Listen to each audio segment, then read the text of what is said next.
Hello, my name is Braden, and today I will be talking about Season 6, Episode 11 of Better Call Saul, entitled Breaking Bad. In this video, I'm not going to be talking about just my own thoughts and opinions regarding the episode, but I'm also going to be talking about some critiques I've seen regarding the last two episodes. I'm going to be talking about why I disagree with those critiques. Before I talk about this episode, I just want to briefly mention that in my Nippy video, I mentioned that the only uncertainty I had regarding the episode was the placement. And the reason I had that uncertainty was because I made the wrong assumption that we were going to go back in time and have a full BB era episode. So now that I know that we're in the Gene timeline and in that timeline to stay, I have no qualms regarding the placement of the episode. So I really loved this episode, and the first thing I want to start off with is that I thought the entire phone booth sequence was phenomenal, and particularly I loved the range of emotions that I felt while watching that sequence. In this sequence, we get nostalgia and further closure from hearing Francesca recap events for Gene. We get humor with Gene's reactions to Francesca, and particularly her Bill Oakley reveal. But just a short while later, we also get something surprising and sad when he tries to reach out to Kim. Another thing I loved about this episode was Tom Schnauz's direction, and particularly I loved the transitions. That transition from the empty grave to Gene was just awe-inspiring. And the montage of the identity theft scams was just another exceptional entry into the pantheon of great BB universe montages. I think the decision to parallel Saul entering the BB world in Gene's current story was brilliant. I thought it was a good use of Walsh and Jesse, which sort of just fills in some very small gaps that we had. But it's not just for the hell of seeing Walsh and Jesse, but it actually services the story. I have more to say on Walsh and Jesse appearing that I'll get into a bit more later in the video when I address the critiques I've been seeing, but personally, I thought that their scene was fantastic. I also want to give more props to the humor in this episode because I thought that the mic sequence had quite a few good laughs, and it's really just a testament to the writing that even in an area of the show which is very tragic and depressing, they're still finding ways to incorporate humor that works. For the last part of my review segment, I sort of just want to pose an open question in that, does Gene want to get caught? With the I'll do it myself attitude that Gene has adopted by the end of the episode, he seems to have thrown caution to the wind. Is this a result of hubris, or is he just trying to do one last hurrah before he inevitably gets caught? Jimmy has backed away on scams before when they seem to go awry, so what changed?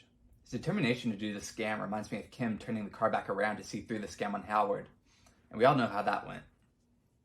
Unfortunately, my love for this episode is not shared by everyone, and I've been seeing quite a few critiques regarding this episode and the last episode, Nippy, so I just wanted to address some of the common critiques I've been seeing and give my thoughts on them. Now, all the critiques that I'm going to be addressing in this video are ones that I disagree with, so I want to give a quick disclaimer that I'm not saying that anyone who holds these opinions or critiques are wrong or invalid. The reason I want to address these critiques is because some of the ones I've seen feel a little bit surface level or lacking a bit of context, so I want to present my own argument against these critiques. The first critique I want to discuss is Gene changing his mind about working with Jeff. The thing that I think some people may still not realize is that Jimmy cannot handle or process his emotions. Instead, he turns to Saul Goodman and his scams. So it's not necessarily that he can't resist an opportunity, but it's also that the scams are his way of pushing the pain away. So whatever was said on that phone call was clearly painful, and he needed to resort back to conning others to dull that pain. The next thing I want to discuss is the critique of having new characters this late in the series. I can understand this critique to an extent, but I think one thing that people are not really acknowledging is that we aren't necessarily supposed to care about these new characters. Don't get me wrong, a character like Frank can be immensely entertaining, or a character like Marion can be adorable and intriguing. But really, the reason we are seeing them is not because we are supposed to be invested in them, but because they service the story of Gene and what is happening in his life. We are clearly focusing on the storyline because it will ultimately culminate to Gene's fate.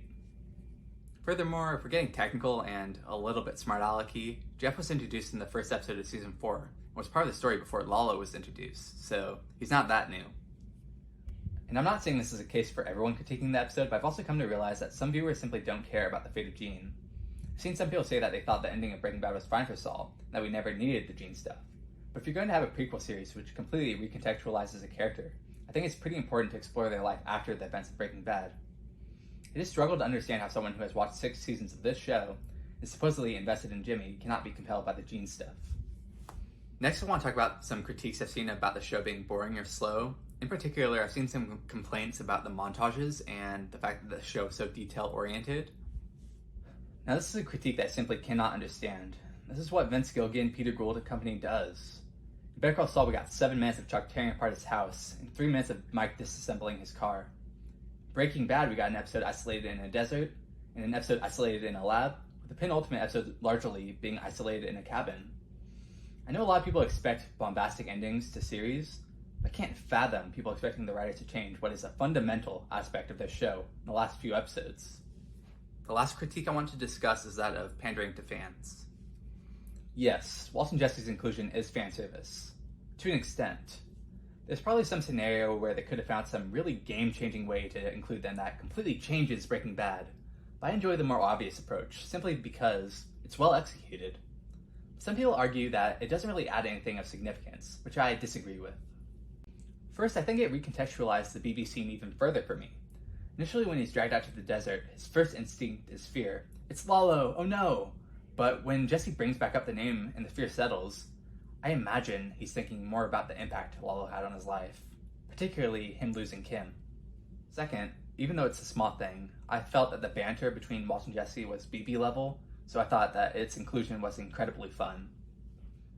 Now, I do have one more thing to say regarding the critiques, but it does contain some small future episode spoilers, so if you don't want anything to be spoiled for you, then here's your time to click off the video, and thank you so much for watching.